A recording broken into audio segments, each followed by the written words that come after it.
काजल मंडप में दीप का इंतजार कर रही थी, लेकिन दीप वहां से गायब हो चुका था। तो जमींदार साहब ने अपनी इज्जत बचाने के लिए काजल की शादी अपने बड़े भाई के बेटे नकुल के साथ कर दी। जब वह अपनी ससुराल पहुंची, वहां उसे पता चला कि उसका पति बहु नकुल तो अनपढ़ है।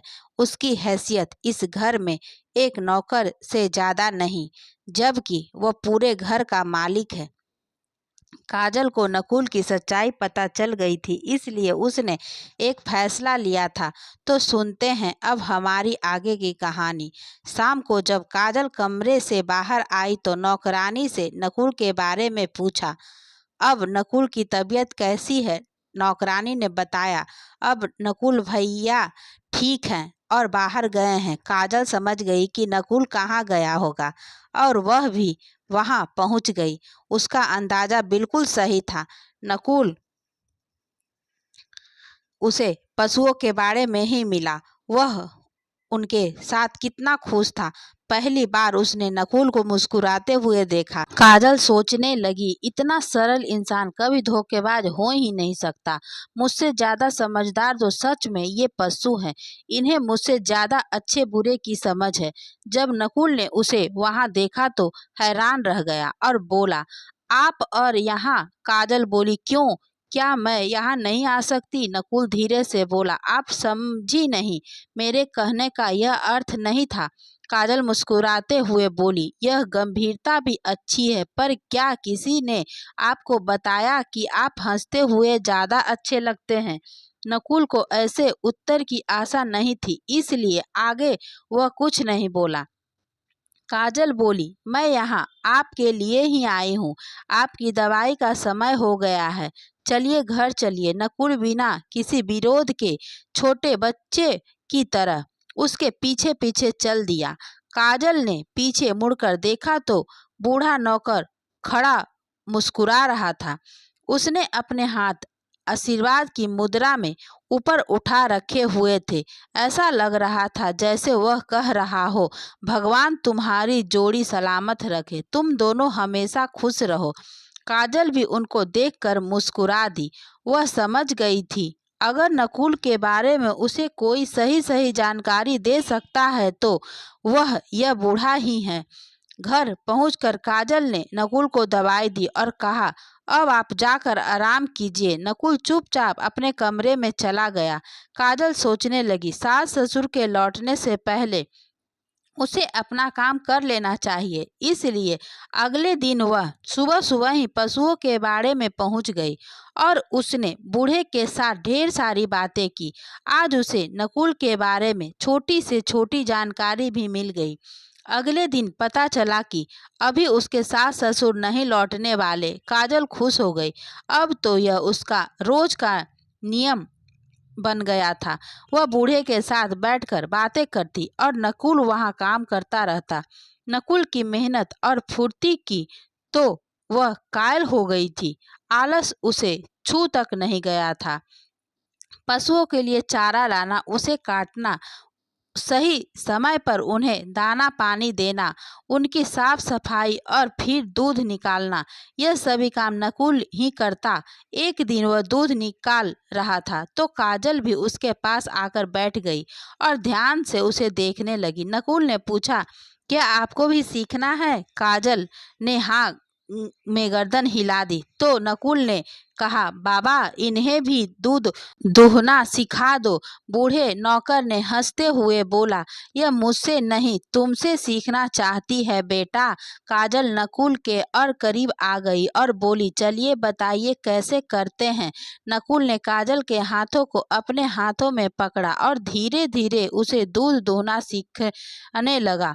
काजल किसी छोटी बच्ची की तरह रोमांचित हो रही थी। उसे ख्याल ही नहीं था कि वह नकुल के कितने करीब आ गई है, पर यह नकुल की धड़कनें बढ़ चुकी थी। उसे काजल का अपने इतने करीब आना अच्छा लग रहा था। इसी बीच बूढ़ा नौकर गाय के बछड़े को वहां ले आया। नकुल ने दूध की धार गाय के बछड़े के मुंह में मारी तो काजल भी बोली, मुझे भी ऐसे ही पीना है। नकुल ने उसके मुंह में भी दूध की धार मारी तो वह किसी छोटे बच्चों की तरह खुश हो गई और खिलखिलाकर हंसने लगी। जल्दी ही नकुल ठीक हो गया। बूढ़े बाबा बछड़े को बांधने चले गए।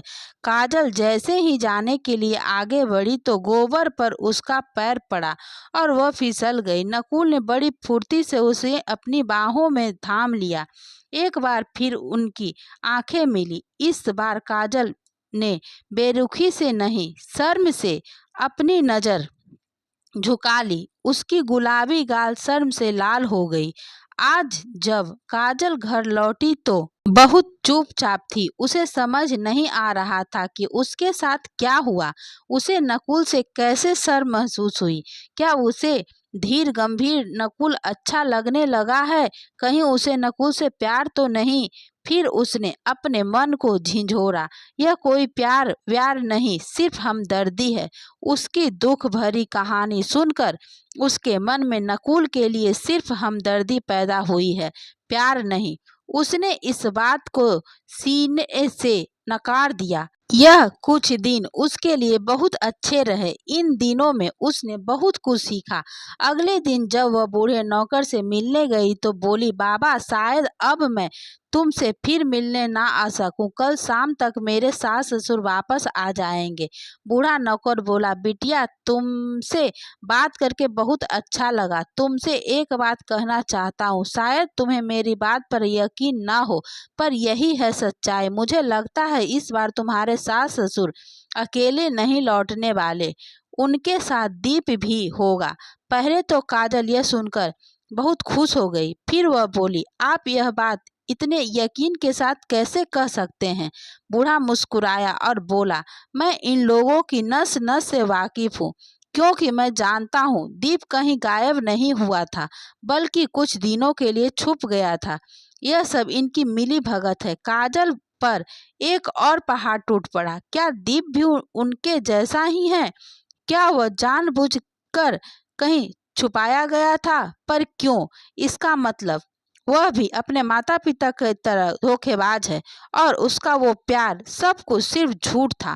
काजल की आंखों में आंसू आ गए। प्यार के नाम पर उसके साथ कितना बड़ा छल हुआ है, जिस प्यार के कारण वह आज इन परिस्थितियों में है और जिस प्यार के लिए उसने अपनी शादी तक को ठुकरा दिया। क्या वह धोखेबाज हो सकता है? उसका मन यह मानने को तैयार नहीं था। बूढ़ा बोला, बिटिया तुम्हारा दिल दुखाने का मेरा कोई इरादा नहीं था, पर यह सच है, दीप बाबू कहीं नहीं गया था, वह बस कहीं छुप गया था। मैं तो यह भी जानता हूँ कि इस समय वह कहाँ है। काजल बोली, बताइए मुझे बाबा, कहाँ है दीप? बूढ़ा बोला, इस समय वह अपने पैतृक गांव में है, वहीं जहाँ तुम्हारे सास ससुर भंडारा करने गए हुए हैं। यह लोग यहाँ के लिए नहीं, इसलिए वो उनके कुल देवता भी यहाँ इस गांव में नहीं है। काजल बोली, पर यह सब किस लिए? नौकर ने बताया, पूरा गांव उनकी असलियत जानता है, इसलिए सब के सब नकुल के साथ हैं। जब गांव वालों को पता चला कि यह अपने बेटे की शादी करने जा रहे हैं और नकुल की शादी के लिए इन्होंने अभी तक कोई प्रयास नहीं किया, तो गांव के लोग कुछ लोग उनके घर आए और कह दिए कि दीप से पहले नकुल की शादी हो जानी चाहिए, क्योंकि नकुल उससे बड़ा है। अगर आप लोगों को उसके लिए कोई लड़की नहीं मिल रही तो हम खुद उसकी शादी करवा देंगे। नकुल के माता पिता और दादी बहुत ही अच्छे इंसान थे। गांव वालों के मन में उनके लिए आज तक इज्जत और प्यार है। नकुल की हालत वह अच्छी तरह से जानते हैं, पर जब तक खुद नकुल अपने लिए आवाज नहीं उठाएगा तब तक कोई दूसरा क्या कर सकता है। पर पता नहीं वह तो किस मिट्टी का बना है, सब कुछ जानते समझते हुए भी चुप रहता है। लोगों में अपने लिए बढ़ता असंतोष देखकर ही उन्होंने यह चाल चली है। उन्हें डर है कहीं गांव वाले विद्रोह न करे। नहीं तो तुम खुद ही बताओ, जिन माता पिता का जवान बेटा गायब हो, क्या वह चैन से बैठ सकते हैं? माँ के मुंह में तो एक निवाला भी न जाए, और तुम्हारी सास यहाँ पकवान बना बना कर खा रही है। काजल बोली, इन्हें इतना सब करने की क्या जरूरत थी? यह नकुल की शादी किसी अनपढ़ लड़की से भी तो करवा सकते थे, उससे तो उन्हें कोई खतरा भी नहीं होता। बूढ़ा बोला, तुम्हें क्या लगता है इन्होंने नकुल की शादी उसका घर बसाने के लिए की है? नहीं, अब जल्दी ही तुम्हारा और नकुल का तलाक होने वाला है। उसके बाद तुम्हारी शादी दीप के से कर दी जाएगी। इस तरह से गांव वालों का मुंह बंद हो जाएगा और नकुल के मन से शादी की इच्छा खुद ब खुद समाप्त हो जाएगी। तुम्हारी सास यही तो चाहती थी कि तुम अपने पति से नफरत करो, उसे प्रताड़ित करो। तुम्हारे इस व्यवहार से नकुल बहुत दुखी है। जब नकुल खुद आगे बढ़कर शादी से इनकार कर देगा तो फिर सारी बात ही समाप्त हो जाएगी। तुम यह शादी चाहे मानो या ना मानो, पर वह तुम्हें अपनी पत्नी मानता है और तुम्हें प्यार भी करने लगा है। तुम्हारे जाने के बाद वह किसी दूसरी औरत को अपने जीवन में स्थान नहीं देगा, पर वह तुम्हें यह बात कभी नहीं बताएगा, क्योंकि वह नहीं चाहता उसके कारण तुम्हारी जिंदगी खराब हो जाए। वह जानता है तुम दीप से प्यार करती हो, जो तुम्हारी सास करती आई है। उनका किया तो वह बर्दाश्त कर गया, पर तुम्हारी नफरत वह बर्दाश्त नहीं कर पाएगा। तुम ही सोचो, तुम्हें दीप बाबू से प्यार है और वह इस समय तुमसे दूर है तो तुम्हारी क्या हालत है। और तुम तो हर समय नकुल की आंखों के सामने रहोगी। सोचो उसकी क्या हालत होगी। माँ, बहन और दादी के बाद उसके जीवन में आने वाली तुम चौथी औरत हो। वह तुम्हें कभी नहीं भूलने वाला। काश तुम उससे समझ पाती, पर दुख की बात तो यह है कि तुम भी उसके दिल पर एक घाव देख कर चली जाओगी। पता नहीं मेरे नकुल का भाग्य ही ऐसा क्यों है, जो आता है उसे दुख देने आता है। काजल ने फैसला किया, वह नकुल को अपने हक के लिए आवाज उठाने के लिए प्रेरित करेगी। बूढ़े नौकर ने काजल के सामने हाथ जोड़ते हुए कहा, बहू रानी, मैं तुमसे नकुल की खुशियां मांगता हूँ। तुमसे अच्छी पत्नी उसे मिल ही नहीं सकती। यकीन करो, वह तुमसे बहुत प्यार करता है। एक बार उसके करीब जाकर देखो तो सही। काजल ने कुछ नहीं कहा और चुपचाप घर लौट आई। आज वह बहुत बेचैन हो रही थी। उसे समझ नहीं आ रहा था कि क्या सही है और क्या गलत। उसने खुद को समझाने की कोशिश की। बूढ़ा नौकर नकुल से बहुत प्यार करता है, हो सकता है इसलिए वह जानबूझकर उसे दीप खिलाफ भड़का रहा हो, पर जल्दी ही उसका भरम टूट गया। अब जमींदार साहब और सुमित्रा जी दीप के साथ लौटे। दीप को देखकर उसकी आंखें बरस पड़ी। उसे समझ नहीं आया यह खुशी के आंसू है या गम के। उसके लौटने की खुशी मनानी चाहिए या अपने साथ हुए धोखे का गम। जिस इंसान ने शादी से पहले ही उसे इतना बड़ा धोखा दिया, क्या वह फिर से भरोसे के लायक है? सुमित्रा जी ने आगे बढ़कर उसके आंसू पोंछे और बोली, बिटिया, यह रोने का नहीं, खुशियों मनाने का समय है। देख, तेरा दीप लौट आया है। अब कोई तुम्हारी खुशियों के बीच में नहीं आ सकता। काजल ने खुद को नियंत्रित किया और बोली, माँ, यह आपको कहाँ मिले? सुमित्रा जी बोली, बिटिया, यह बहुत लंबी कहानी है, कभी फुर्सत में सुनाऊंगी। अभी तो हम बहुत थक गए हैं और दीप को भी आराम की सख्त जरूरत है। दीप काजल के करीब आया और बोला, काजल, जो कुछ भी हुआ उसके लिए मैं माफी चाहता हूँ, पर अब मैं लौट आया हूँ और वादा करता हूँ जल्दी ही सब कुछ ठीक कर दूंगा। उसने काजल को छूना चाहा, पर वह पीछे हट गई और बोली, दीप, इस समय मैं तुम्हारे बड़े भाई की पत्नी हूँ, तुम्हारी प्रेमिका नहीं। उनके पीछे खड़ा नकुल यह सुन रहा था। वह अपने कमरे में आ गई। वह सोचने लगी, किस मिट्टी के बने हैं यह लोग, इतना झूठ और फरेब। अब उसे निर्णय लेना था कि वह इस घर में रहना चाहती भी है या नहीं। इतना तो पक्का था कि वह दीप से शादी नहीं करेगी, पर क्या वह नकुल से तलाक चाहती है, इस सवाल का जवाब तो वह खुद भी नहीं जानती। सारी रात काजल इस बारे में सोचती रही। नकुल ने उससे शादी करके क्या गलत किया? उसने तो उसकी और माता पिता की इज्जत ही बचाई है। इस शादी में उसकी अपनी भी तो सहमति थी, वह चाहे माने या ना माने, पर समाज की नजरों में आज वह नकुल की पत्नी है और यही उसकी पहचान है। क्या केवल इसलिए वह उसे छोड़ देगी क्योंकि नकुल पढ़ा लिखा नहीं है? क्या उसका अनपढ़ होना उसका इतना बड़ा अवगुण है? क्या फायदा है ऐसी पढ़ाई लिखाई का जो सही गलत की शिक्षा भी ना दे सके? वह आईने के सामने आकर खड़ी हो गई और खुद से पूछा, सच सच बताओ, क्या तुम नकुल के लायक हो? मन में कोई और शादी किसी और से? क्या कोई भी लड़का ऐसी पत्नी चाहेगा? उसकी नजर अपने गले में पड़े लॉकेट पर गई। आज पहली बार उसने लॉकेट उतार कर गले में मंगलसूत्र पहना और खुद को देखा तो लगा जैसे आज वह पूरी हो चुकी है। क्या वह अपने पति को किसी और के साथ बांट सकती है?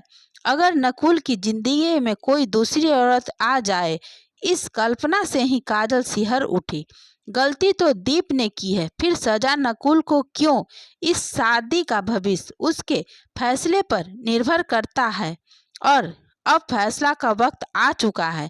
अगली सुबह सुमित्रा जी ने काजल को बुलाया। बिटिया जल्दी से आओ, देखो वकील साहब आए हैं। काजल ने पूछा, वकील? पर किस लिए? वह बोली, तुम्हारा और नकुल का तलाक करवाना है, उसके बाद ही तो तुम्हारी शादी दीप से हो पाएगी। नकुल को अंगूठा लगाने के लिए बुलवाया गया। काजल उसे ही देख रही थी, पर नकुल ने काजल की तरफ देखा तक नहीं और चुपचाप अंगूठा लगाकर घर से चला गया। काजल उसे जाते हुए देखती रही। उसने सोचा, जब नकुल ही इस रिश्ते को नहीं निभाना चाहता तो फिर वह अकेली क्या कर सकती है। उसने भी कागजात पर साइन कर दिए। आज नकुल दोपहर में खाना खाने भी नहीं आया। काजल को पता था कि वह कहाँ है, पर वह उसके पास नहीं जा सकती थी। रात को भी नकुल उसे कहीं दिखाई नहीं दे रहा था, तो उसने नौकरानी से पूछा, आज वो कहीं नजर नहीं आ रहे? दिन में भी खाना खाने नहीं आए थे और वह इतनी रात को हो चुकी है, अभी तक नहीं लौटे। सब ठीक तो है? नौकरानी बोली, बहू रानी, कुछ भी ठीक नहीं है। वही हुआ जिसका डर था। भोला ने न जाने मालकिन के आगे क्या कुछ बढ़ा चढ़ा कर बातें बताई है, जिसके कारण आज दीप भैया और कुछ लोगों ने मिलकर नकुल भैया को उन्हें बहुत ज्यादा चोट आई है और इस समय वह पशुओं के बाड़े में है। बेहोशी में भी वह आपको पुकार रहे हैं। काजल सिहर उठी। क्या? और तुम यह सब मुझे अब बता रही हो? काजल उसी समय बाड़े में पहुंच गई। जब उसने वहां जाकर नकुल की हालत देखी तो रोते हुए उसके सीने से लग गई। उसे बहुत बुरी तरह से मारा गया था। काजल ने रोते हुए पूछा, यह सब क्यों? नकुल मुस्कुराया और बोला, यह आपके करीब आने की सजा है। यह सुनकर काजल गुस्से से लाल हो गई और बोली, वह कौन होता है हमारे बीच आने वाला? हम पति पत्नी हैं और तुम्हारी हिम्मत कैसे हुई तलाक के कागजात पर अंगूठा लगाने की? क्या ऐसा करने से पहले तुमने एक बार भी मुझसे पूछा कि मैं क्या चाहती हूँ? तुम खुद को समझते क्या हो? जब मन हुआ मुझसे शादी कर ली और जब मन किया तलाक दे रहे हो। मैं कोई खिलौना नहीं जो अब चाहे कोई भी आकर मुझसे खेल ले। नकुल बोला, तुम क्या चाहती हो काजल? काजल बोली, तुम अब भी नहीं समझे, मैं तुम्हें चाहती हूँ।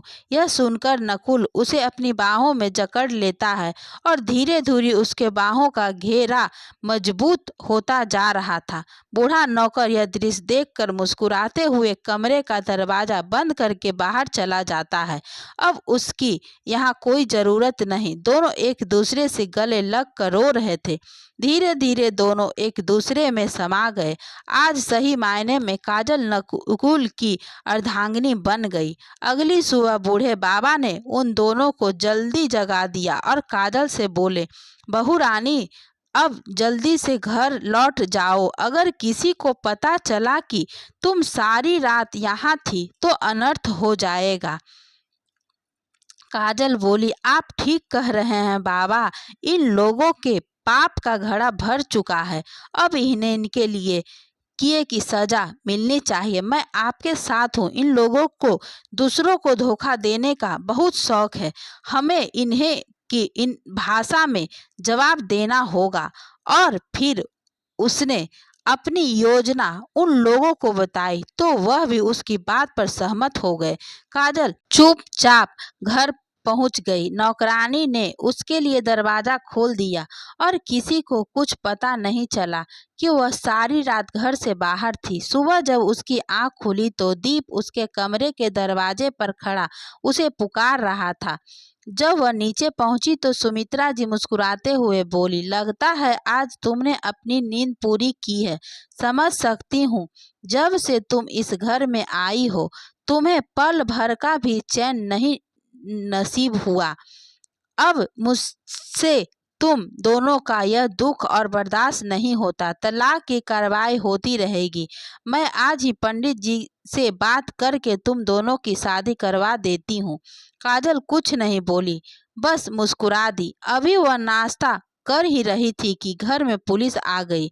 दीप पुलिस को यहाँ देखकर हैरान था और बोला, यह पुलिस किसने बुलाई? काजल ने कहा, इन्हें मैंने बुलाया है। दीप बोला, तुमने पर क्यों? काजल बोली, शायद आप लोगों को ध्यान ही नहीं है कि नकुल कल से गायब है। मैं नहीं चाहती जो दीप के साथ हुआ वही नकुल के साथ भी हो, वरना हमारा तलाक कैसे होगा। इसलिए मैंने उसके गुमशुदा होने की रिपोर्ट लिखवा दी है। और फिर वह इंस्पेक्टर साहब के पास जाकर बोली, आइए, मैंने ही आपको बुलाया है। मेरे पति नकुल कल से गायब है। सुमित्रा जी ने उसकी बात को काटते हुए कहा, इंस्पेक्टर साहब, हमारी बहू को कुछ गलतफहमी हो गई है। मेरा बेटा कहीं नहीं गया, घर पर ही है। इस समय वह पशुओं के बाड़े में होगा। इंस्पेक्टर साहब बोले, ठीक है, तो फिर उनसे वहीं चलकर मिल लेते हैं। नकुल की पिटाई के बारे में दीप ने माता पिता को कुछ नहीं बताया था। उसे डर था कि नकुल की हालत देखकर पुलिस उसे छोड़ेगी नहीं। वह कहने लगा, यह सब तो घर का मामला है, आप क्यों चिंता करते हैं, हम सब सुलझा लेंगे। काजल बोली, नहीं इंस्पेक्टर साहब, यह कोई घर का मामला नहीं है। कुछ दिनों पहले मेरा देवर अचानक अपनी ही शादी से गायब हो गया था और अब मेरे पति गायब है। यह कोई छोटी बात नहीं है। मुझे तो लगता है जरूर कोई दुश्मन है जो छुपकर हमारे परिवार से अपनी दुश्मनी निकाल रहा है। आपको कार्रवाई करनी ही होगी। हर हाल में मेरे पति को ढूंढ कर लाना होगा। इंस्पेक्टर साहब बोले, घबराइए मत मैडम, हम आपके पति को जरूर ढूंढ लेंगे। पुलिस पशुओं के बाड़े में पहुंची तो वहां नकुल की हालत देख इंस्पेक्टर ने नकुल से पूछा, आपकी हालत किसने की? जमींदार साहब और सुमित्रा जी डर गए। उन्हें सब समझ आ गया कि यह सब किसने किया होगा। दीप तो पहले ही गायब हो चुका था। उन दोनों ने रोने धोने का नाटक शुरू कर दिया और सुमित्रा जी नकुल के गले जाकर लग गई और धीरे से उसने कान में कहा, खबरदार जो दीप का नाम भी लिया। तुम मुझे अच्छी तरह से जानते हो। काजल भी सब समझ गई। उसने नकुल से कहा, आपको किसी से डरने या घबराने की जरूरत नहीं है। इंस्पेक्टर साहब जो भी पूछ रहे हैं उसका सही जवाब दीजिएगा। नकुल कभी काजल तो कभी चाचा चाची की तरफ देख रहा था। काजल नकुल की दुविधा समझ रही थी। यह सब उसके स्वभाव के विपरीत था। वह कमजोर नहीं है, पर उसका कोमल हृदय, उसके इस सीधेपन और अच्छाई का ही तो यह लोग फायदा उठाते आ रहे हैं। पर अब बस बहुत हुआ। काजल पास जाकर नकुल का हाथ मजबूती के साथ अपने हाथ में ले लिया। जमींदार साहब और सुमित्रा जी वह देखकर एक दूसरे का मुंह देखने लगे। काजल बोली, अगर आपको कुछ हो जाता तो मेरा क्या होता? इस बार उसकी आंखों में आंसू थे और यह कोई नाटक नहीं था। उसका हृदय सचमुच रो रहा था, क्योंकि अगर कल नकुल को कुछ हो गया होता तो शायद वह कभी खुद को माफ नहीं कर पाती। उसके कारण ही तो यह सब हुआ। इंस्पेक्टर साहब ने भी आगे बढ़कर नकुल को आश्वासन दिया, आपको किसी से डरने की जरूरत नहीं। नकुल बोला, इंस्पेक्टर साहब, मेरे छोटे भाई दीप की मेरी पत्नी पर बुरी नजर है। कल जब मैं यहाँ आया तो वह अपने कुछ साथियों के साथ मेरे पीछे पीछे आ गया और जबरदस्ती मुझसे तलाक के कागज पर अंगूठा लगवाकर मेरे हाथ मार पीट की, साथ ही मुझे जान से मारने की धमकी भी देकर गया है। सुमित्रा जी को तो जैसे अपने कानों पर यकीन ही नहीं हो रहा था। इंस्पेक्टर साहब ने काजल से पूछा, क्या आपके पति जो कह रहे हैं वह सही है? काजल बोली, हाँ इंस्पेक्टर साहब, इनका कहना बिल्कुल सही है। पहले मेरी शादी मेरे देवर से तय हुई थी, पर उस समय वह शादी छोड़कर भाग गया और अब वापस आने के बाद वह हम पर तलाक लेने का दबाव बना रहा है। कल उसने मेरे साथ जबरदस्ती करने की कोशिश भी की थी। परिवार की मर्यादा के नाम पर मेरे सास ससुर ने मेरा मुंह बंद करवा दिया और किसी से कुछ बताने पर बुरे परिणाम की धमकी दी। सुमित्रा जी बिफर पड़ी, यह दोनों झूठ बोल रहे हैं, यह मेरे बेटे को फंसाने की कोशिश कर रहे हैं। इंस्पेक्टर साहब बोले, माता जी आप शांत रहिए, क्या सच है क्या पता तो हम लोग लगा ही लेंगे। सुमित्रा जी ने काजल से कहा, तुम ऐसे क्यों कर रही हो मेरे बेटे के साथ? तभी उनकी नजर पीछे खड़े बूढ़े नौकर पर पड़ी, जो खड़ा मुस्कुरा रहा था। उन्हें समझते देर नहीं लगी कि काजल को सारी सच्चाई पता चल चुकी है। इंस्पेक्टर दीप को पकड़ने का आश्वासन देकर चले गए। तब सुमित्रा जी बोली, मानती हूँ हमने जो किया वह गलत था, पर अब हमें अपने किए पर बहुत पछतावा है। हमें माफ कर दो, गलती तो हमने की है, फिर उसकी सजा दीप को क्यों? तुम जो कहोगी हम वह करने को तैयार हैं। नकुल का यह सब कुछ उसे लौटा देंगे, बस केस वापस ले लो। तभी जमींदार साहब बोले, इनके आगे गिड़गिड़ाने की जरूरत नहीं है, अभी उनकी अकड़ बाकी थी। वो बोले, दीप को तो हम झंझट से बाहर निकाल ही लेंगे लड़की, पर इसके बाद तुम्हारा क्या होगा सोच लेना। यह दुश्मनी तुम्हें बहुत महंगी पड़ेगी। दोनों पैर पटकते हुए चले गए।